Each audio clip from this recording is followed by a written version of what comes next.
For 9 miles, the truck behind her flashed its headlights again and again, refusing to let her go.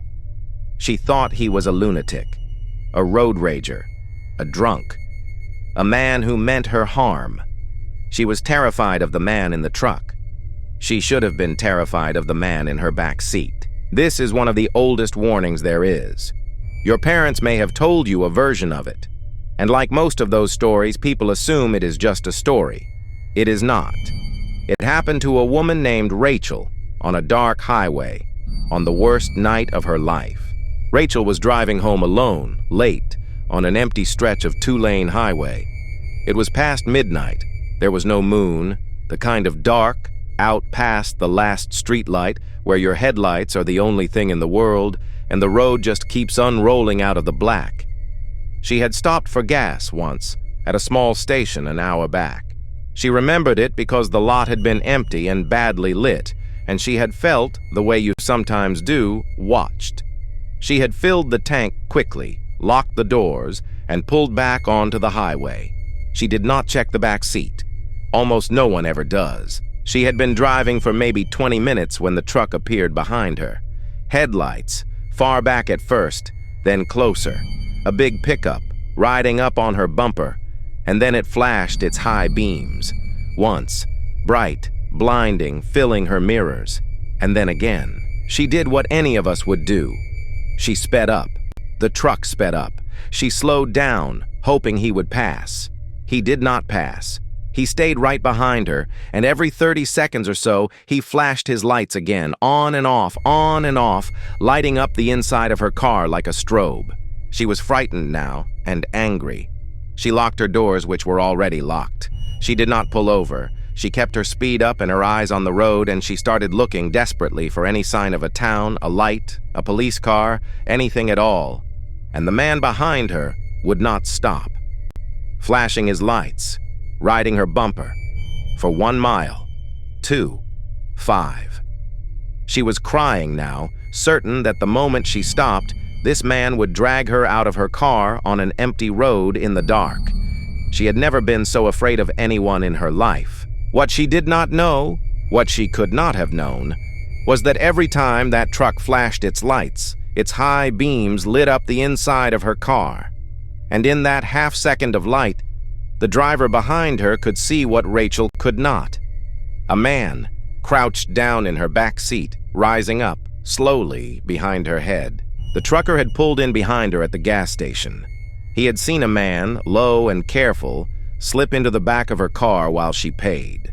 By the time he understood what he was seeing, she was already pulling away, so he followed.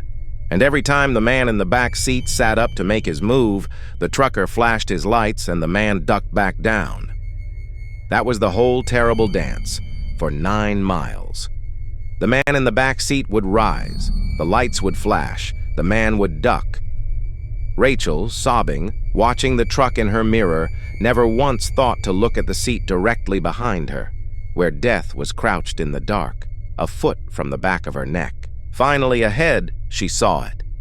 The glow of a town, a gas station, lit up with cars and people, and a clerk behind the glass.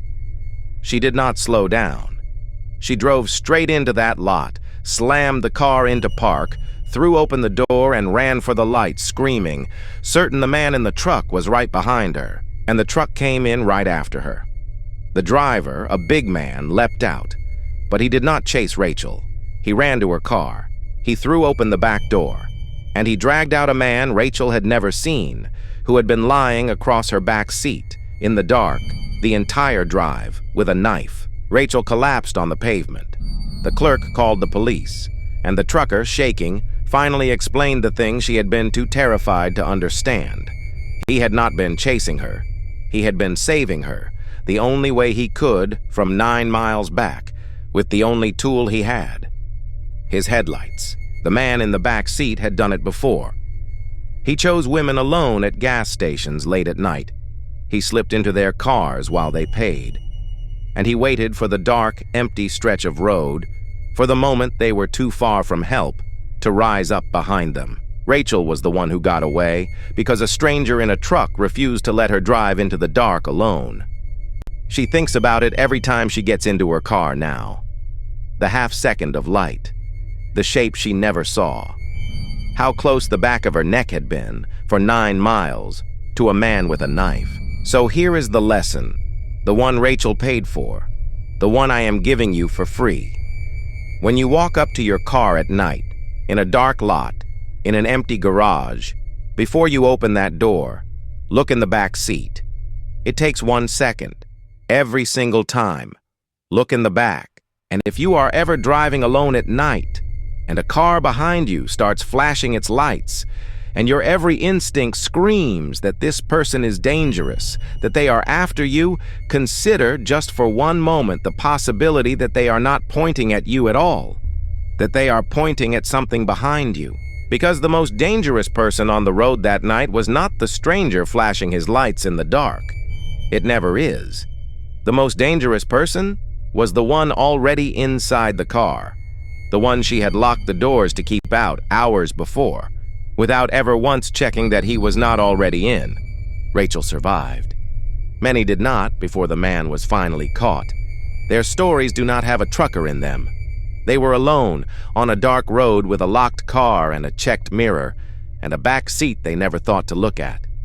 Until it was the last thing they ever did. We have made our cars feel so safe.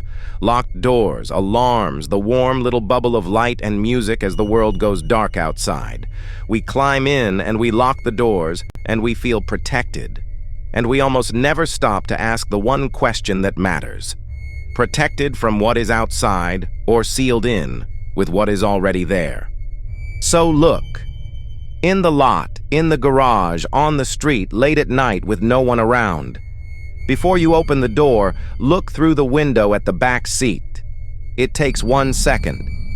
And it is the cheapest insurance you will ever buy against the worst night of your life. And if the lights start to flash behind you in the dark, do not assume the danger is out there. Sometimes the person trying to save your life is the one you are most afraid of. And sometimes the thing you should fear the most is already in the car with you, in the dark behind your head waiting for the light to stop.